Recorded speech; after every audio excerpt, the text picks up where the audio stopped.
أعوذ بالله من الشيطان الرجيم. بسم الله الرحمن الرحيم. يا أيها الذين آمنوا لا تكونوا كالذين آذوا موسى فبرأه الله مما قالوا وكان عند الله وجيها. يا أيها الذين آمنوا اتقوا الله وقولوا قولا سديدا يصلح لكم أعمالكم ويغفر لكم ذنوبكم ومن يطع الله ورسوله فقد فاز فوزا عظيما. إنا عرضنا الأمانة على السماوات والأرض والجبال فأبين أن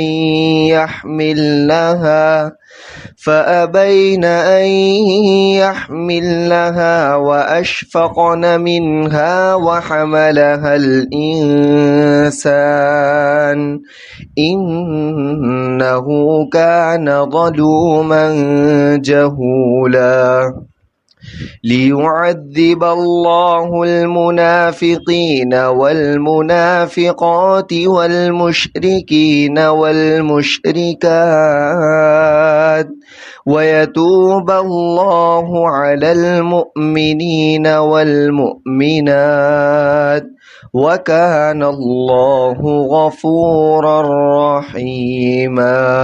صدق الله العظيم. آدرش شیخ یہاں جو لوگ خطوط لکھتے تھے اس کو نقل کیا بلکہ اس کے جواب کو سے نقل کیا. تو ہمارے حضرت مولانا شاہ ولی اللہ صاحب کا نام سنا ہوگا. وہ برابر اسے سنایا کرتے تھے، لیکن وہ خطوط فارسی میں ہے تو فارسی میں سناتے تھے، اس کا ترجمہ کرتے تھے. اب ہمارے لوگوں نے اس کا ترجمہ اردو میں کر دیا ہے. ہم لوگوں کے لیے اردو سنانا آسان ہو گیا، سمجھنے میں بھی آسان ہو گیا. زیادہ نہیں، تھوڑا سا سناتا ہوں، بہت دیر ہو گئی. ایک صاحب نام ان کا مولانا محمد حنیف صاحب ہے. انہوں نے اپنے شیخ کو جو خط لکھا ہے، میں نے بھی پورا پڑھا نہیں ہے، اسے پڑھا ہوگا، لیکن ہوگا اچھا ہی، مفید ہوگا، اسے سناتا ہوں.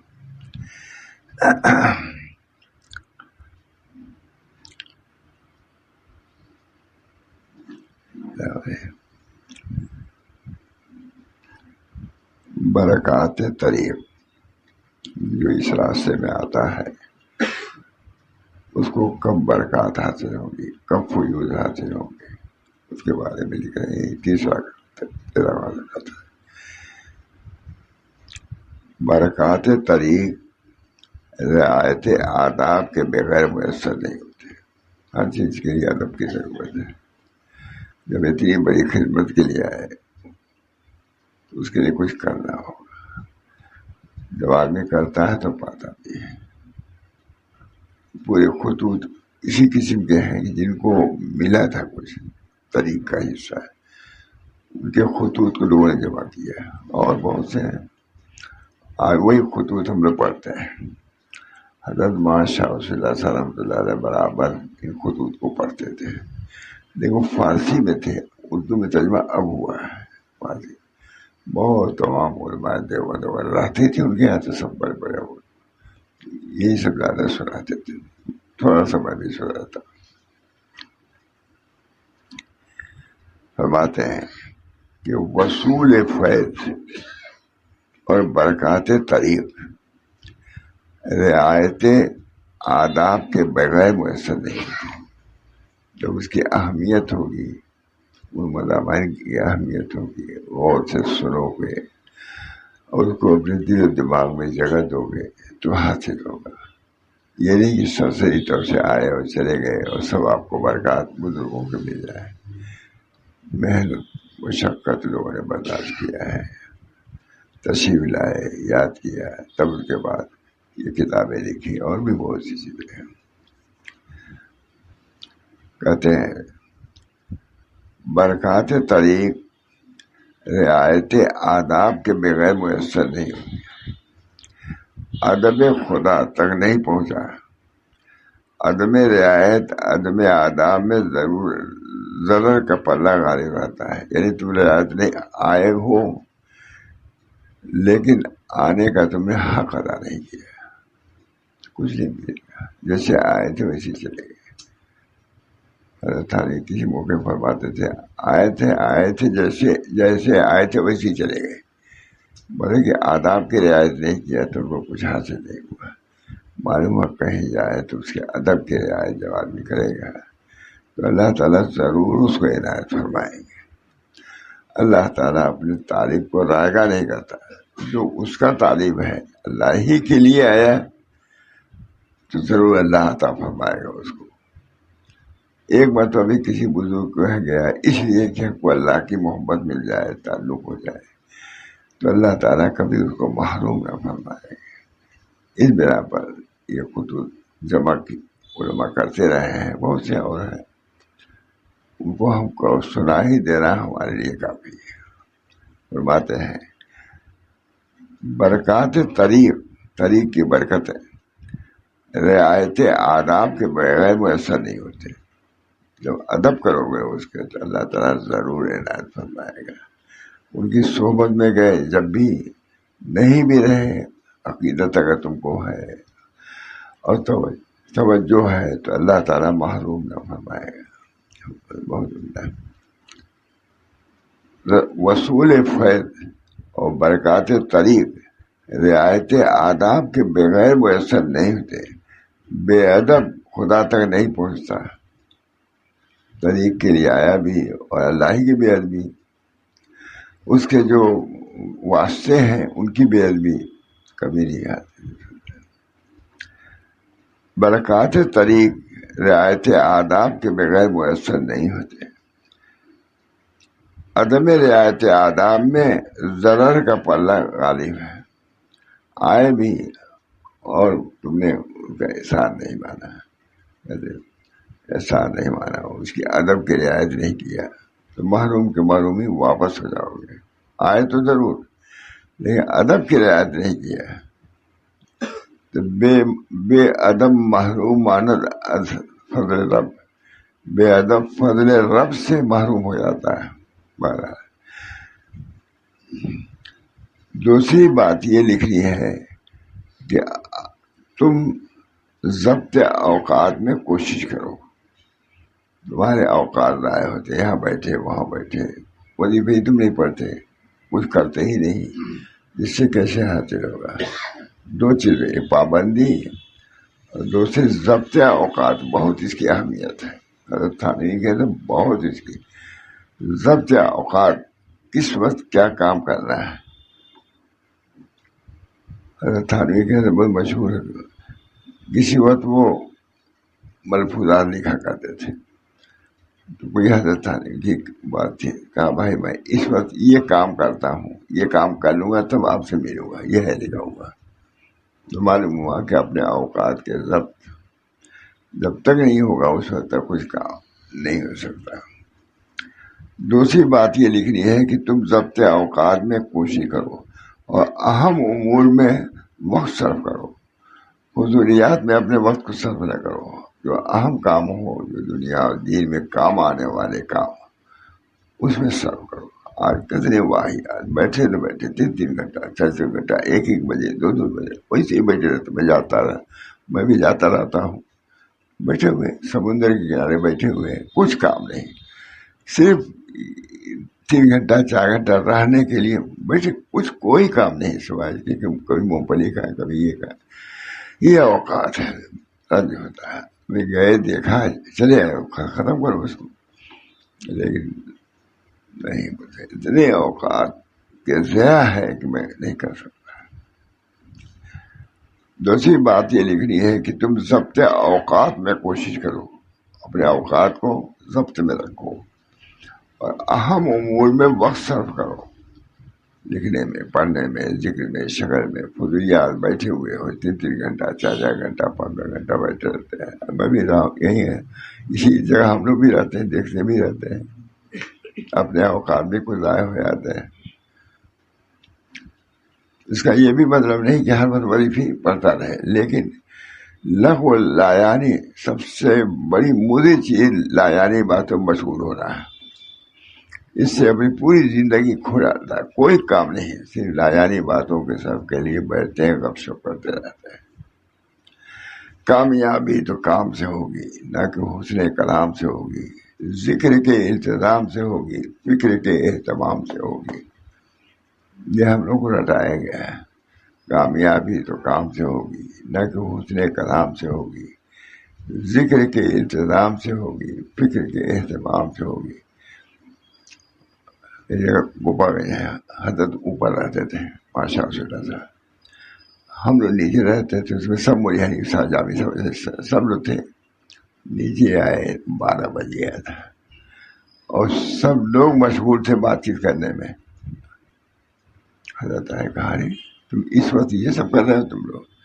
اچھا، ہفتے میں ایک مرتبہ اپنے حالات کے خط لکھا کرو۔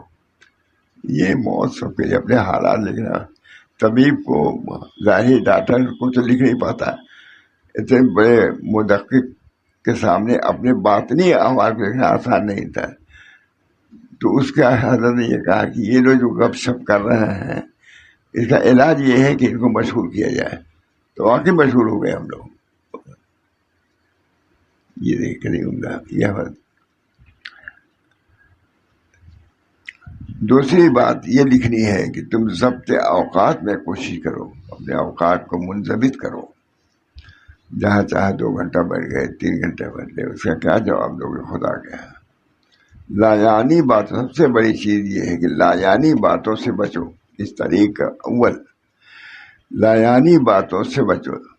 یہ نہیں کہ باتیں کرو، مقصد بات جیسا چاہو کرو، لیکن لایانی یعنی اس کا کوئی مقصد نہیں، اس سے بچو۔ اللہ ہم سب کو توفیق دے۔ دوسری بات یہ لکھنی ہے کہ تم ضبط اوقات میں کوشش کرو اور اہم امور میں وقت صرف کرو۔ ایسا نہ ہو کہ وقت یوں ہی خرچ ہو جائے۔ کثرت اختلاط مردم سے بھی بچتے رہو، کیونکہ بے ضرورت میل جول باطن کے نور کو اندھیرا کر دیتا ہے۔ بہت عمدہ کہتے بے ضرورت زیادہ میل جول نسبت باطن کی رونق کو برباد کر دیتا ہے۔ یہ لفظ تجربہ کر کے دیکھ لیجیے، 3 گھنٹہ بیٹھے ہیں، ہنسی مذاق، اس کے بعد کوئی خوشی آپ کو میسر نہیں ہوگی، تھوڑی سی قدرتی ہی رہتی ہے آدمی کو۔ سے اس کی بہت خوشی تھی۔ یہ حضرات وہ 7,000 خلیفہ تھے، 7,000 اسی ہندوستان میں، مجدد صاحب کے خلیفہ تھے۔ بے ضرورت اپنے اوقات کو صرف نہ کرو۔ سب سے قیمتی چیز وقت ہے۔ ہر چیز کا بدل ہے لیکن وقت کا بدل نہیں۔ نے دیکھا ہے ابھی جلدی کہ رمضان کی قضا کر لیا کرو، روزوں کی، کہا لیکن قضا نہیں ہوگی، وہ تو نام کے لیے۔ جس وقت میں روزہ رکھنا تھا آپ کو رمضان کے مہینے میں، روزہ تو اب لے آئیں گے، کھانا پینا چھوڑ دیں گے، وقت کہاں سے لاؤ گے؟ رمضان کا وقت شوال میں اگر تم نے رکھا، روزہ رکھ بھی لیا تو روزہ ہوا، لیکن جو رمضان کے برکات تھے وہ تو نہیں ملے۔ مطلب قضا بھی یوں ہی نہیں کرنا چاہیے۔ یہ میں نے ابھی جلدی دیکھا، اس کو تو بیان کرتا رہتا پر کہا تم قضا بھی اگر کر لو تو قضا روزے کے ہوا، اس وقت کا قضا نہیں، وہ تو ختم ہو گیا وقت۔ تو رمضان کا ایک وقت مبارک وقت ہے، اس وقت کو ضائع نہ کرو۔ یہ نہیں سمجھو کہ ہم قضا کر لیں گے، 3 دن کے بعد کرتے ہیں، 2 مہینے کے بعد کریں گے، نہیں۔ قضا روزے کے قضا ہوگا، لیکن روزے کی جو برکات مہینے میں جو حاصل ہوتے تھے وہ تو نہیں ملے گا۔ خواجہ محمد 7,000 خلیفہ تھے ان کے، 7,000 ہندوستان میں. بڑا رنگ دیا. اصل تو کام انہوں نے کیا.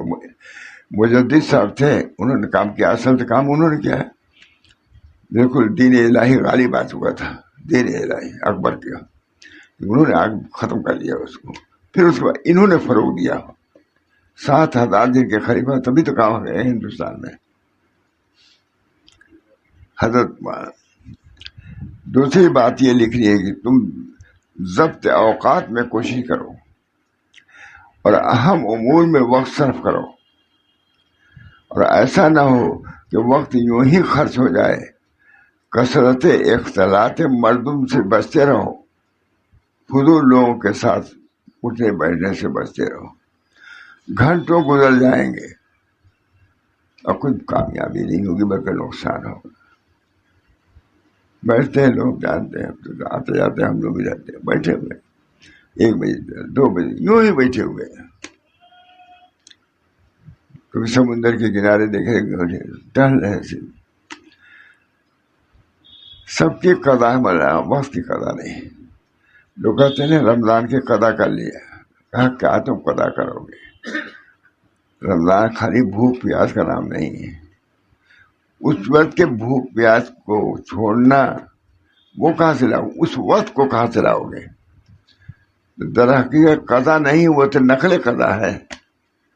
رمضان کے وقت چھوڑ دینا روزے کو، پھر دوسرے وقت کرنا. کہتے ہیں کہ قضا کر دیا. کیا قضا کیا؟ رمضان کے روزے کا وقت ملا تم کو؟ جب وقت نہیں ملا تو قضا بھی ملا تمام رہی. سمجھے؟ دوسری بات یہ لکھنی ہے کہ تم ضبط اوقات میں کوشش کرو اور اہم امور میں وقت صرف کیا کرو. ایسا نہ ہو کہ وقت یوں ہی خرچ ہو جائے. کثرت اختلاط مردم سے بچتے رہو.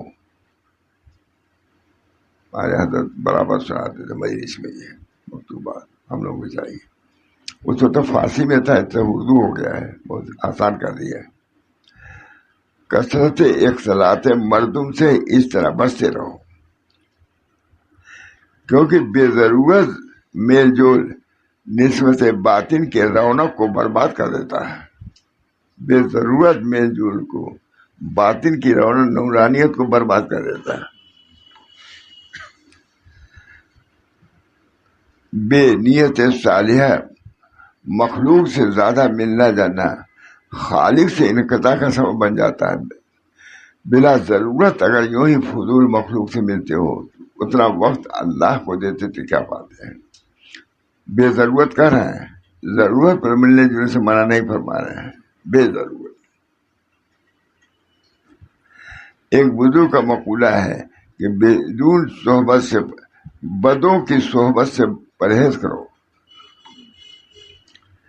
اور نیکوں کی صحبت بھی اتنی رکھو کہ حق عز و جل سے انقضا نہ ہونے پائے. نیکوں سے بھی اتنی صحبت ہونی چاہیے کہ اللہ کا وظیفہ نہ چھوٹے.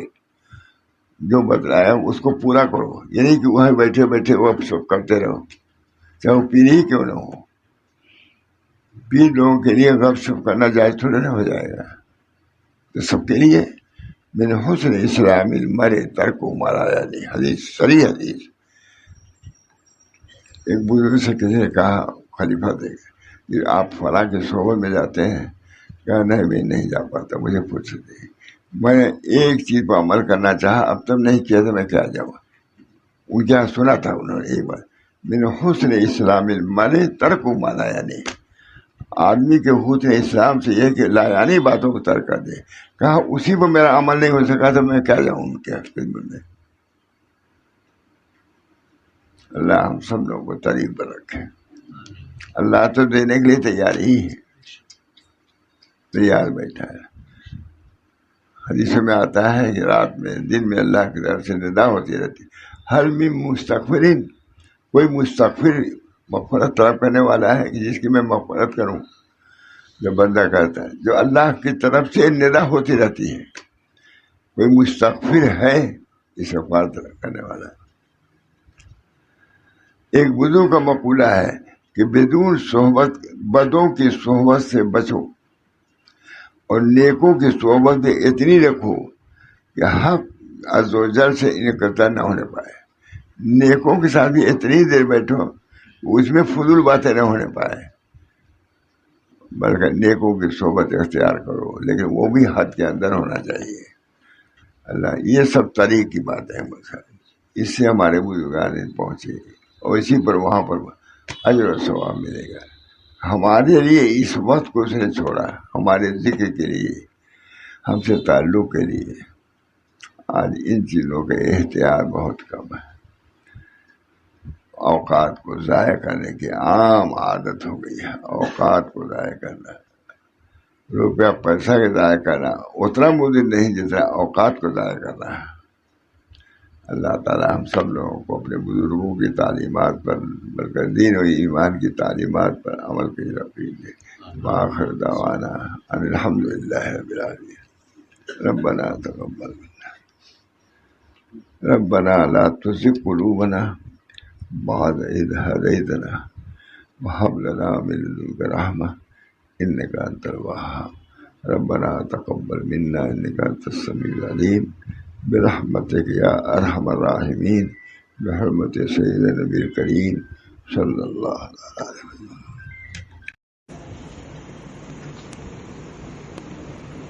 بسم الله الرحمن الرحيم، نحمده ونصلي على رسوله الكريم، قال النبي صلی اللہ علیہ وسلم الدین والنصیحہ، اور کما قال علیہ الصلوۃ والسلام۔ آپ حضرات کو معلوم ہے کہ یہ سلسلہ 7 سال سے چلا آ رہا ہے۔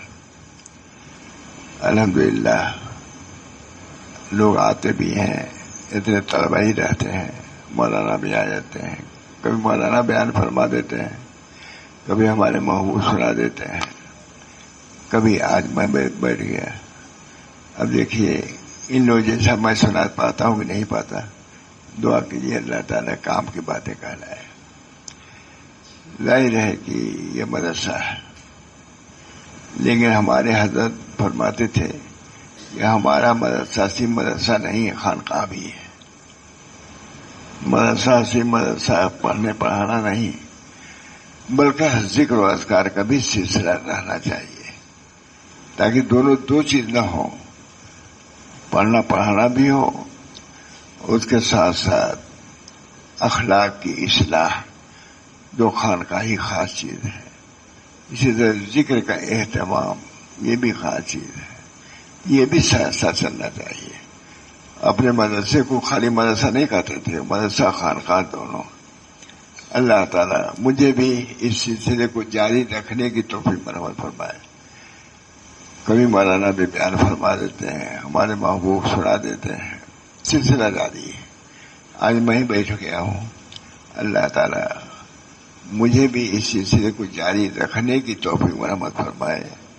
جو حضرات یہاں تشریف لائیں، اللہ تعالیٰ ان کو توفیق دے ذکر اللہ کی، اخلاق کی اصلاح کی۔ تصوف کا نام ہی کیا ہے؟ هو الاخلاق۔ تصوف کے معنی بدلائے ہیں لوگوں نے، التصوف هو الاخلاق۔ تصوف اخلاق کا نام، صرف ذکر کا نام نہیں ہے۔ تصوف کا ایک فرض کیا ہے؟ ذکر بھی ہے، لیکن اصل اخلاق ہے۔ لوگ بزرگوں کے یہاں جاتے تھے، صرف ذکر کے لیے نہیں جاتے تھے، ذکر بھی تھا، لیکن اس کے ساتھ ساتھ اپنے اخلاق کی اصلاح کے لیے بھی جاتے تھے۔ بھائی ذکر تو اپنے گھر بیٹھ کے بھی کر سکتا ہے، لیکن اخلاق کی اصلاح ضروری تھی کہ کسی کے پاس جا کر کے ہی کی جائے۔ حضرت تھانوی خود فرماتے تھے کہ بھائی ذکر ہے، کوئی گیا اور ذکر شروع کر دیا، کہا نہیں، اصل چیز ذکر نہیں، پہلے مجھ کو ملنا چاہیے تھا آپ کو، میں جو بدلا تھا وہ کرنا چاہیے تھا آپ کو، تب اصل میں اخلاق کی اصلاح ہوتی اور خانقاہ کا مقصد حاصل ہوگا۔ تو یہاں بھی یہی ہے، زیادہ بچے ہیں کیا سمجھیں گے بھی نہیں، لیکن یہ سلسلہ الحمدللہ جاری ہے، پڑھنے پڑھانے کا بھی سلسلہ ہے، اور تھوڑا سا ذکر و اذکار، تاکہ اس قسم کے لوگ جو آئے، جیسے آپ آتے ہی رہتے ہیں 2-4 آدمی، تو تھوڑی دیر تک بیٹھ جاتا ہوں یہاں، میں بھی شریک ہو جاتا ہوں، کچھ ذکر ہو جاتا ہے، کوئی باتیں ہو جاتی ہیں۔ دعا کیجیے کہ یہ سلسلہ مقبول ہو عند اللہ، اللہ کے نزدیک قبول ہو. کہیں پر ذکر کے نام پر محفل نہیں ہوتی، خانقاہ کے نام پر کہیں اجتماع نہیں ہوتا، عام طور سے کہیں ہوتا اور میں نہیں کر سکتا. یہاں خانقاہ کے نام پر بھی اجتماع ہے، ذکر کے نام پر بھی اجتماع ہے، تصوف کے نام پر بھی اجتماع ہے. اس بنا پہ یہ سب کچھ ہے. یہاں تصوف کی بات بھی ہوتی ہے، ذکر و اذکار بھی ہوتا ہی ہے کچھ نہ کچھ. اللہ تعالیٰ اس چیز کو جاری اور ساری رکھے. طلبہ ہے بہت ہے، کیا سمجھیں گے؟ یہ آپ حضرات کو سمجھنا چاہیے ہے کہ ان چیزوں سے انشاءاللہ العزیز جس طرح ظاہری سلسلہ جاری رہے گا، باطنی سلسلہ بھی جاری رہے گا. اس کو کم نہ سمجھیے. کچھ نہ کچھ اپنے یہاں ذکر اور ذکر کا شغل کا سلسلہ جاری رکھنا چاہیے تاکہ یہ سلسلہ بھی تو باقی رہے. مغرب بعد تھوڑی دیر بیٹھ گئے اور اس میں چل لوگ مل کر کے اللہ اللہ کر لیا، چاہے 1000 مرتبہ ہو، 2000 مرتبہ ہو، یہ سلسلہ جاری رہنا چاہیے. اللہ تعالیٰ مجھے بھی توفیق دے، میں تو بیٹھا ہی ہوں برابر الحمدللہ. اور یہ سلسلہ آج سے نہیں، حضرت کے زمانے سے ہے. کبھی ہم لوگ ذکر کرتے رہتے تھے مسجد میں، قاری مبین صاحب بھی رہتے تھے اور حضرات بھی رہتے تھے. تو کبھی حضرت گزرتے تھے مسجد کی طرف سے تو ان کے ساتھ ان کی صاحبزادیاں وغیرہ رہتی تھیں، تو بہت خوشی سے کہتے تھے کہ یہ لوگ ذکر کر رہے ہیں، اللہ کا ذکر کر رہے ہیں. بڑی خوشی سے اظہار اس کا کرتے تھے. معلوم ہے کہ حضرت کو بہت پسند آتا تھا ہم لوگ کا ذکر. فرماتے تھے ادھر ہم لوگ سے کہا کہ تم لوگوں کا امتحان ہم لیں گے، کتابی مدرسے والا امتحان لیں گے. ہم لوگ سب لوگ لگ گئے امتحان کی تیاری میں، تکرار کرنے لگے یہ کرنے. تو خانقاہ اور حضرت کے گھر کے درمیان میں مسجد تھی، تو اسی میں ہم لوگ تکرار کرتے تھے. ایک بار تو نکلے آئے، کہا میاں یہ صرف مدرسہ تھوڑے نہ ہے، یہ خانقاہ بھی ہے. تو تم کو ہم دیکھ رہے ہیں گھنٹوں سے خالی کتاب میں لگے ہوئے ہو، ارے کبھی تصویریں کے دیکھ تو کر لیا کرو. یہ مجھے اب تک یاد ہے. ہم لوگ سمجھتے تھے کہ حضرت بہت خوش ہوتے ہوں گے کہ مسجد میں خوب تکرار ہو رہا ہے، یہ ہو رہا ہے. کیا نہیں، وہ تو ہے ہی اپنی جگہ پر، لیکن ہماری خانقاہ بھی ہے، مدرسہ جیسے ہے اس کے ساتھ ساتھ خانقاہ بھی ہے، تاکہ ذکر و اذکار کا بھی سلسلہ رہے، پڑھنے پڑھانے کا بھی سلسلہ میں کیا حرج ہے. بہرحال یہ سلسلہ چل رہا ہے. دعا کیجیے اللہ تعالیٰ اس کو ترقی دے، قبول فرمائے. سب سے پہلے تھوڑے سے لوگ ہم لوگ ہیں لیکن رہتے ہیں، کچھ سلسلہ جاری ہے. مغرب بعد اٹھ بیٹھنے کا 10-20 کا 30 سال سے سلسلہ ہے. اسے حضرت ذکر جب سنتے تھے ہم لوگوں کا تو فرماتے تھے ذکر لوگ کر رہے ہیں، مطلب خوش ہوتے تھے تب تو کہتے تھے. تو ذکر کا ہونا کہیں پر خانقاہوں میں، مسجدوں میں، علموں میں، یہ بہت بڑی خوبی کی بات ہے. اللہ تعالیٰ اس جگہ کو بھی مدرسہ کے ساتھ ساتھ خانقاہ بھی رکھے، اس کے اندر خانقاہیت بھی ہو، ذکر و شکر کا بھی ہو، سلسلہ ہو، اور پڑھنے پڑھائیں گے تو ہونے ہی چاہیے. اس وجہ سے آپ لوگوں کی درخواست کرتا ہوں کہ مدرسے کے لیے آباد رہنے کے لیے ذکر کو بھی ہم جاری رکھ سکیں، پڑھنے پڑھانے کو جاری رکھ سکتے ہیں. باہم اخلاق کی درستگی خانقاہ کا سب سے بڑا مقصد ذکر تو ہے ہی ہے، اس کے ساتھ ساتھ اخلاق کی درستگی. بہت فرماتے تھے خانقاہ میں جو لوگ جاتے تھے فتح پور میں کہ بھائی دیکھو یہ خانقاہ ہے، یہاں اخلاق کی اصلاح کو مقدم رکھنا چاہیے. ذکر و اذکار بھی کرو، اپنے اخلاق کی جو باطنی اخلاق ہے جس میں ابتلا ہوتا ہے، بڑے بڑے لوگ بھی مبتلا ہو جاتے ہیں بعض چیزوں میں، اس سے پرہیز کرو، اہتمام کرو، فضول باتیں نہ کرو، لایانی باتیں نہ کرو. بہرحال یہ حضرت کی باتیں ذہن میں تھیں اور ہیں، رہتی ہیں، اسی مطابق کچھ نہ کچھ کرتا رہتا ہوں. دعا کیجیے اللہ تعالیٰ اس سلسلے کو بھی جاری اور ساری رکھے. پڑھنے پڑھانے کا سلسلہ ہے ہی ہے، یہ سلسلہ بھی خانقاہ کے. تو جو لوگ یہاں کے مدرسین ہیں، بڑے طلبہ ہیں، ان کو مغربات تھوڑا سا ذکر میں رہنا چاہیے تاکہ یہ سلسلہ جاری ساری رہے. اللہ تعالیٰ مجھے بھی توفیق دے، آپ لوگوں کو بھی دعا کر دیجیے اللہ تعالیٰ. اللہم صلی اللہ علیہ وسلم، اللہم صلی اللہ علیہ وسلم،